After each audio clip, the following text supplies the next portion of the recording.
السلام عليكم. موضوع السودانيين دوت انا عملت عليه فيديو طول قوي بقى رخم قوي. بص يا صاحبي، من الاخر كده يعني مصر ام الدنيا غصب عنك بيك او من غيرك. كل العرب وكل العالم عارفين ان مصر ام الدنيا غصب عن حباب عينيك. كل العرب عارف ان المصري الشهامه والكرم والرجوله والجود. مش انت يا سودان اللي هتعلمنا نقول ايه ونعمل ايه. ماتش الكوره انتوا شتمتوا في السودان وهم شتموكوا في القاهره، وماتش كوره جوه المدرجات.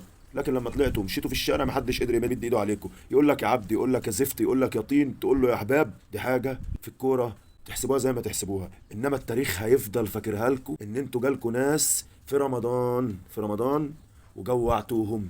والتاريخ ما بينساش ابدا. سجل يا تاريخ. في 3/4/2023 السودانيين جوعوا المصريين على الحدود السودانية المصرية عند معبر أركين تحديدا. ما ادهمش لا ياكلوا ولا يسحروا ولا يشربوا. ودي هتبقى لعنه ليكوا. كل اللي بيرد في التعليقات فاكر ان هو مثقف وفاهم. انت يا حبيبي تروح تجيب من المواقع بوست وتقوم جاي لازقه عندي دب في التعليقات ولا فاهم حاجه. وثلاث ارباعكم جهله. انا كنت فاكركم شعب مثقف، طلع 90% منكم جهله. بينقل الكلام ويجي يحطوا لي في التعليقات وشكرا على كده. انا غلطان اللي بتناقش معاكم اصلا.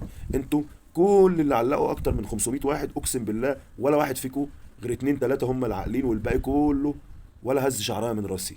وفي الاخر برضو الاهل اتدكوا على عينيكوا وعيطك يا زول. الاهل عيطك يا زول. افضل عيط واهري من هنا ل 20 سنه جايين. الاهلي حط عليك، والتاريخ هيفتكر ان الاهلي حط عليك في نفس اليوم وبعدها بيوم جوعت المصريين عشان ماتش كوره.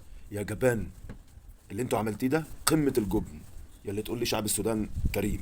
شعب السودان لو كريم، او بمعنى اصح عشان ما نجمعش الناس كلها، الشعب السوداني على راسي من فوق. بس كل واحد كان واقف عند المعبر وشاف المنظر ده بعينه ورضي ان اخوه المسلم، سيبك بقى من مصري خالص، ان اخوه المسلم ما يتسحرش ولا يشرب او يفطروهم علشان الصيام.